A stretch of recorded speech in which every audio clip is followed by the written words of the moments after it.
Assalamualaikum warahmatullahi wabarakatuh. We are group F. Today we will discuss about teaching grammar. So this is our group members: Dewi, Robiah, Adawiyah, Ade Mutifahrunnisa, Linda, Ayu Darmawati, Rafi Risyadan. So what is grammar? Grammar is a system of lexicogrammatical patterns that are used to make meaning in appropriate ways. A three-dimensional grammar framework. In the wedge of the pie having to do with form, we have those overt lexicogrammatical patterns and morphosyntactic forms that tell us how a particular construction is put together and how it is sequenced with other constructions in a sentence or text. With certain constructions, it is also important to note the sound or phonemics and writing or graphemic patterns. In the semantic wedge, we deal with what a grammar construction means. Note that the meaning can be lexical or it can be grammatical. For example, the conditional states both a condition and an outcome or result. Pragmatic in the usage means the use of language in context. The context can be social, that is a context created by speakers, their relationship to one another, or the setting. Or it can be a linguistic discourse context, that is the language that precedes or follows a particular structure in the discourse or how a particular genre or register affect the use of a construction. The influence of pragmatics may be ascertained by asking two questions. When or why does a speaker or writer choose a particular grammar construction over another that could express the same meaning or accomplish the same purpose? For example, what factors in the social context might explain a paradigmatic choice, such as a speaker choosing a yes-no question rather than an imperative to serve as a request for information? For example, do you have the time versus please tell me the time. Question number 2, when or why does a speaker or writer vary the form of a particular linguistic construction? For instance, what linguistic discourse factors will result in a syntagmatic or word sequence choice, such as the indirect object being placed before the direct objects? For example, Jenny gave Hank a brand new comb versus Jenny gave a brand new comb to Hank.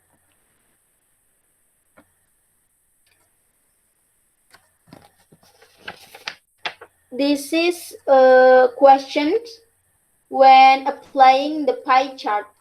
Form, to know how it is formed. Meaning, what does it mean? And use, when or why is it used? Let us consider an example. A common construction to be taught at a high beginning level of English proficiency is the S possessive form. The first one is form of the possessive.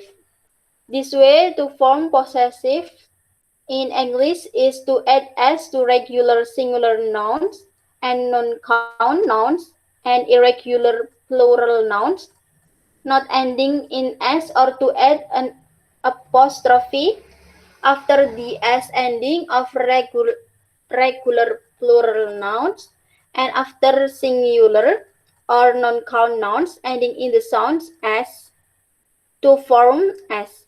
This form of the possessive has three allomorphs.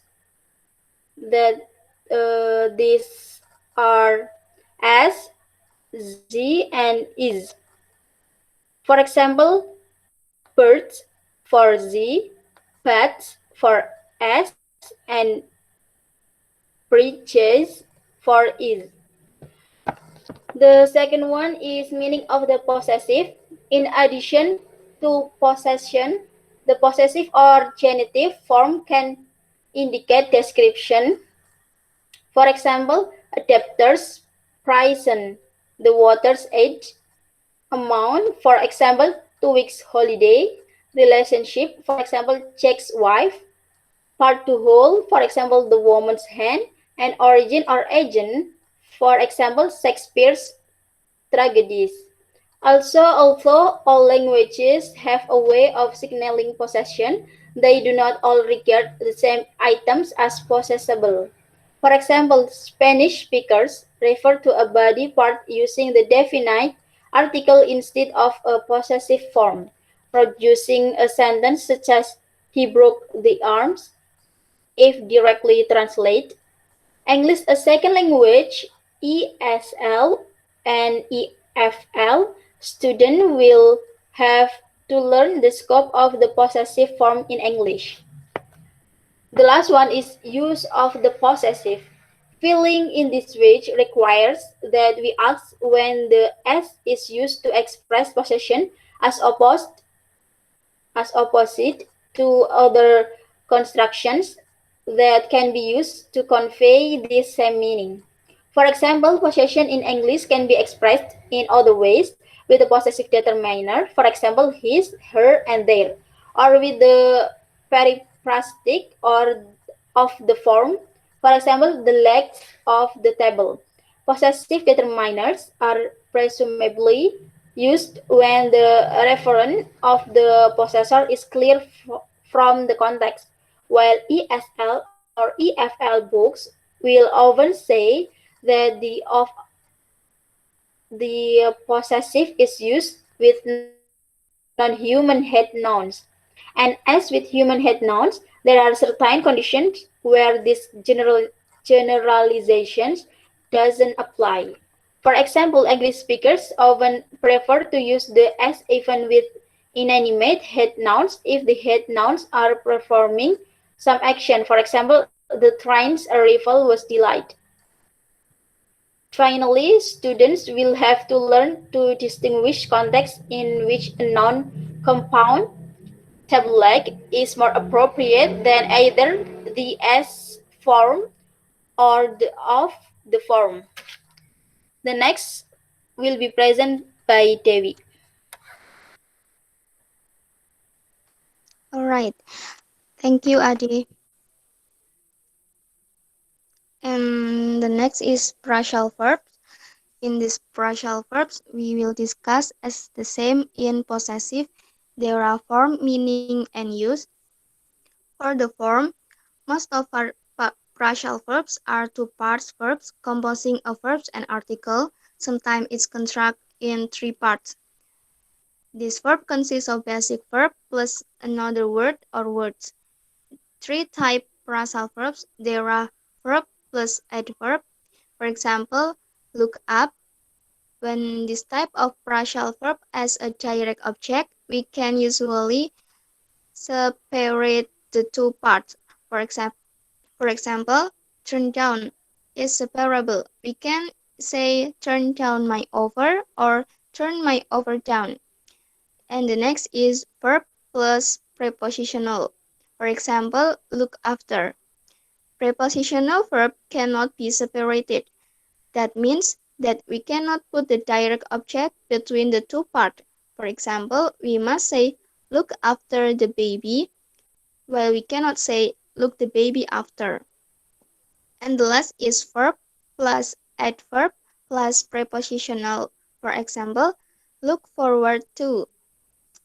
Because partial prepositional verbs with a preposition, there is always direct object, and like prepositional verbs, partial prepositional verbs cannot be separated.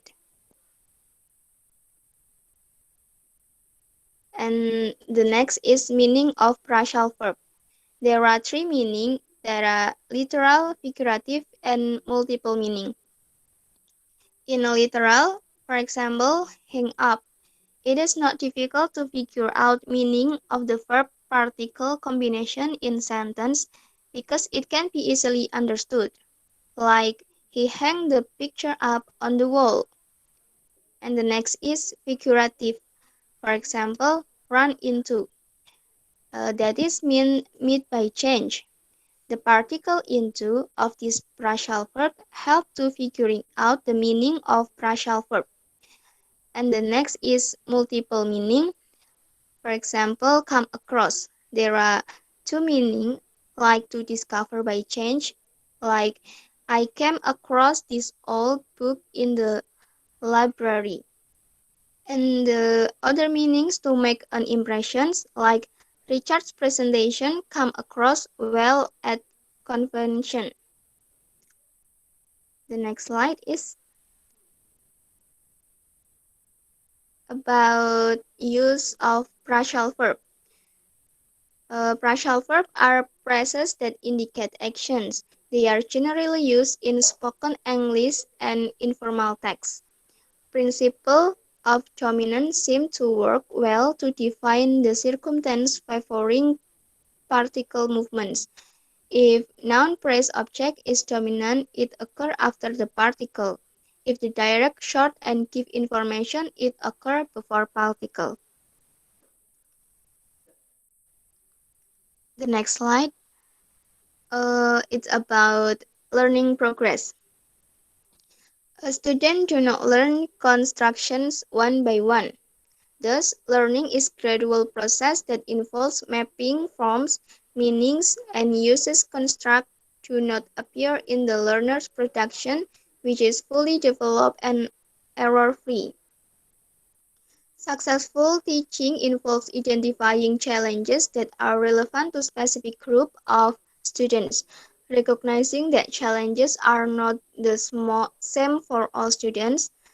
Successful teachers also recognize the learning grammar is an iterative process. Therefore, they need to return the same region over and over again.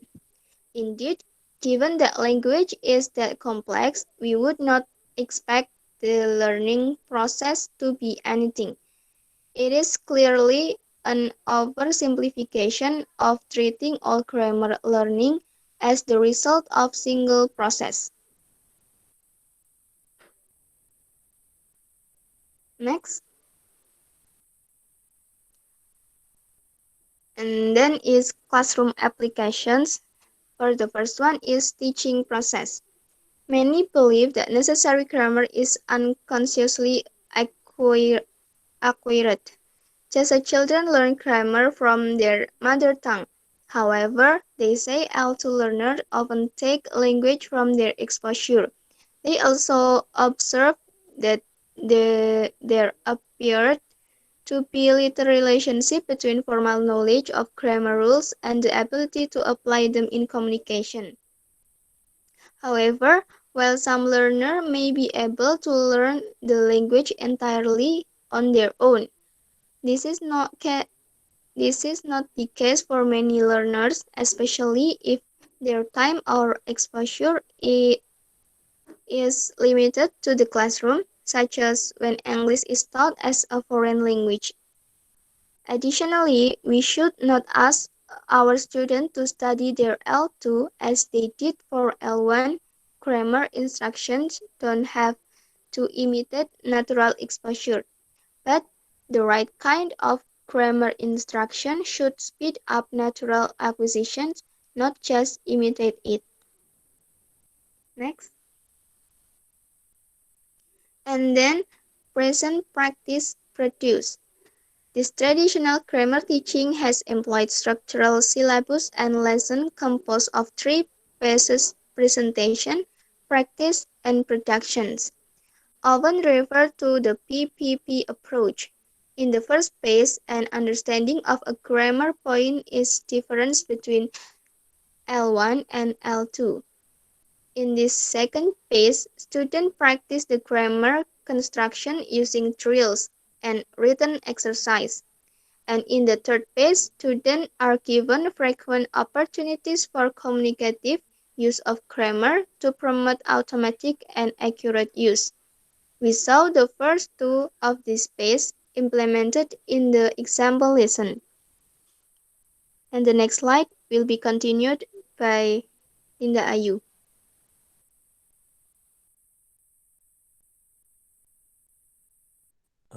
Thank you, Dewi. Okay, then focus on form. A different approach to grammar teaching has been proposed by Long 1991, who called for a focus on form within communicative or meaning-based approach to language teaching, such as task-based or content-based language teaching. Instead of teaching a long list of grammatical construction in a preemptive PPPY, Long 2007 proposed an essentially reactive approach whereby learners are primarily engaged in communication with only a brief digression to grammar when necessary, for example, when learners commit error. In addition to an obtrusive error correction, various means of focus on form have been proposed and studied, enha- enhancing the input by highlighting, for example, making boldface certain non-salient grammatical form in a reading passage. Student attention will be drawn to them. Sherwood Smith, 1993. Input flooding choosing text in which a particular construction or structural contrast is especially frequent will enhance its salience and thus might promote notation. Input processing. Another technique for directing student attention to form is called input processing. Fun pattern 19 and 96. And then next, grammaring. Grammaring to address the carryover or inner knowledge problem, whereby students know the rules but do not necessarily apply them when they are communicating. Larson Freeman, 2003, suggests that grammar instruction need not only to promote awareness in students but also to engage them in meaningful production.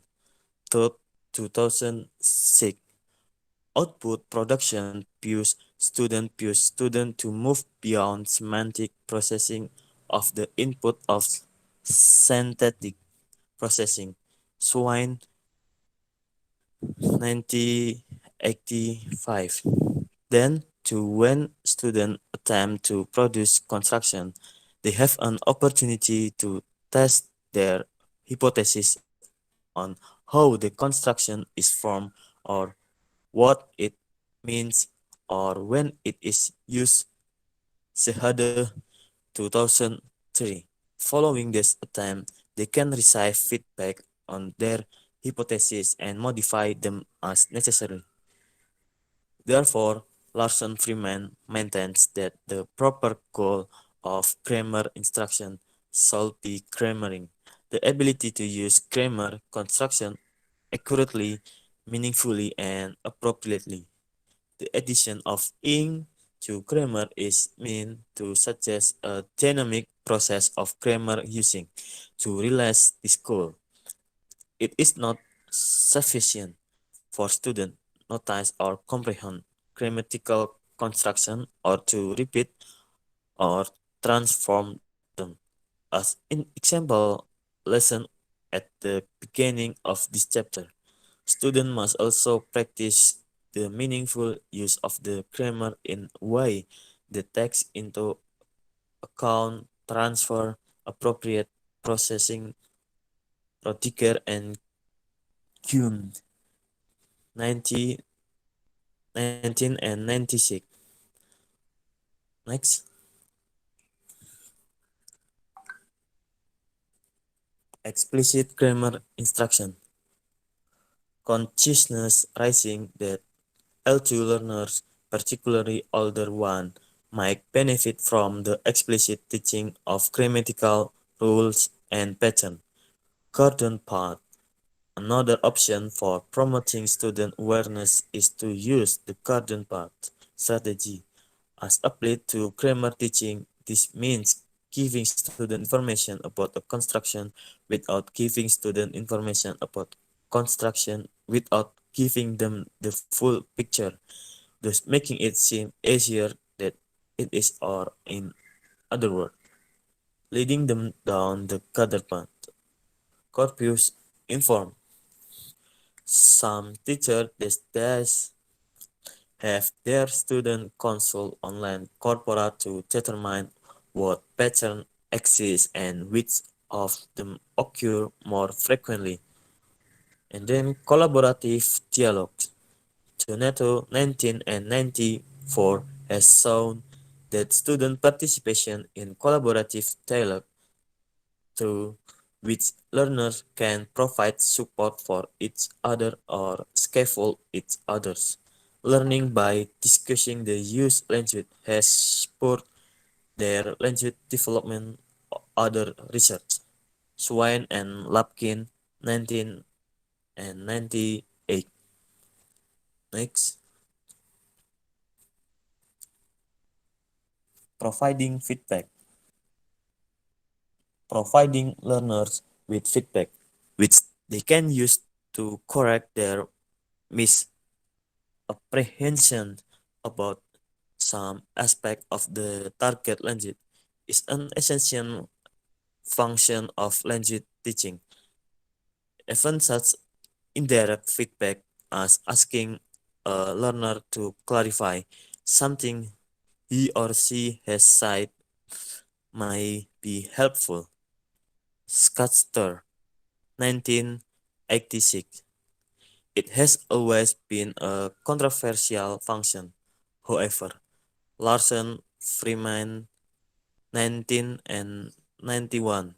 Okay, next present by Linda. Okay, thank you, Rafi. Well, the next chapter we will talk about related pedagogical issues. Well, earlier we note that grammar um, constructions are not acquired one at a time through an additive process.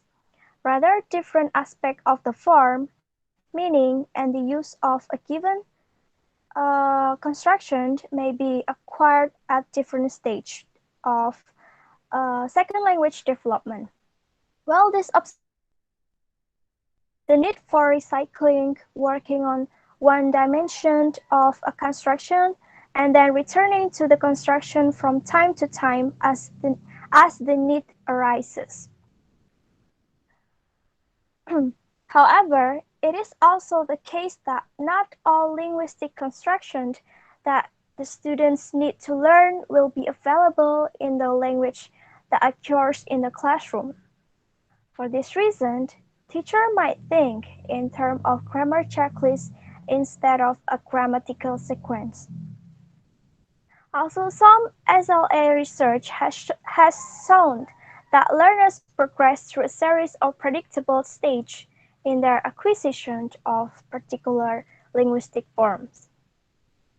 One explanation for the other rests of the complexity of speech processable by a particular strat, strat, strategy or cluster of strategies should be acquired at roughly the same development stage.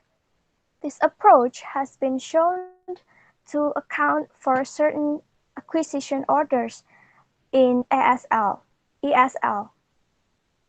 Despite these findings and their potential implications for grammatical construction sequencing, there has been definitive acquisition order established, and thus teachers are still left to their own judgment on how to proceed. Furthermore, Lightbound on the 1998 has suggested that even if students are asked to work on structures before they are ready to acquire them, such effort may not be in vain because such instruction might prime subsequent noticing on the part of the students, thereby accelerating acquisition when they are indeed ready. Well, the next is inductive versus deductive presentation. Well, an additional choice that teachers face is whether to teach inductively or deductively. The first is inductive. An inductive activity is one in which students infer the rule or generalization from a set of examples. This approach allows teachers to assess what the students already know about a particular construction and to make any necessary adjustments in their lesson plan. And then in a deductive activity, the students are given the rule and they apply it to examples. Students have particular cognitive style that is not well suited for language analysis or when a particular linguistic rule rather convolute. It may, it may make more sense to present a grammar construction deductively. Well, the next is future trends in this variety. A big question in many teachers' mind these days is which grammar they should be teaching. This has always been true to some extent, of course, in the choice between. Well, another question these days have been presented by English as a lingua franca or ELF scholars. They point to characteristics of ELF that differ from native speaker varieties. For example, many users of English as an international language drop the third person singular present tense as maker on verbs, while features of ELF should not necessarily be taught. The question is, should such omissions be considered errors? Even in native speaker grammars, there is more choice than is sometimes perceived. For instance, in the example lesson with which I began this chapter, the students who ask about rhesus users are uninverted questioned. And then um, a big question in many teachers, the answer to this question is often more of a socio-political question having to do with attitudes than the linguistic one. The best answer to the question lies in determining what the students purpose in learning English and to what ends they will be using their English proficiency in the future. And then a complex adaptive system. The fact that language changes all of the time and that it does so due the cumulative innovation that language users make at the local levels as they adapt their language resource to new communicative contexts. The point is that language learners should not be seen as learning to conform to grammatical uniformity.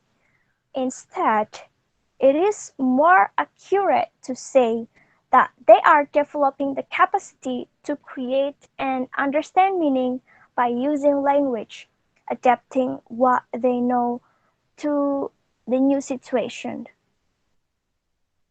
And then is testing. Well, if grammar is construed as forms that have meaning and uses, testing only grammatical accuracy, as many tests do, is severely limiting. Furthermore, if language is the dynamic system that we claim it to be, no one-time testing procedure will yield a complete picture of what a learner is capable of doing.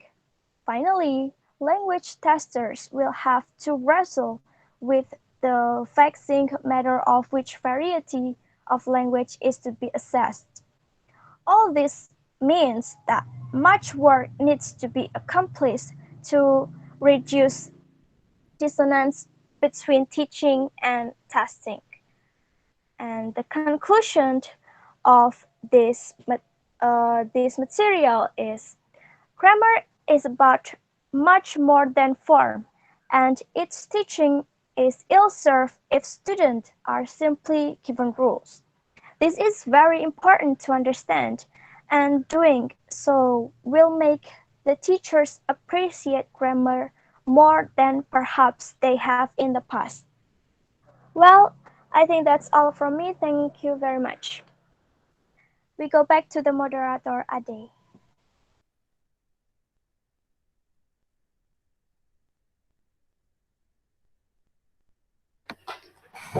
Okay, thank you, Linda. I think that's all from our group. If you have any question, don't hesitate to contact us or comment in the column comment below. Thank you. Wassalamualaikum warahmatullahi wabarakatuh.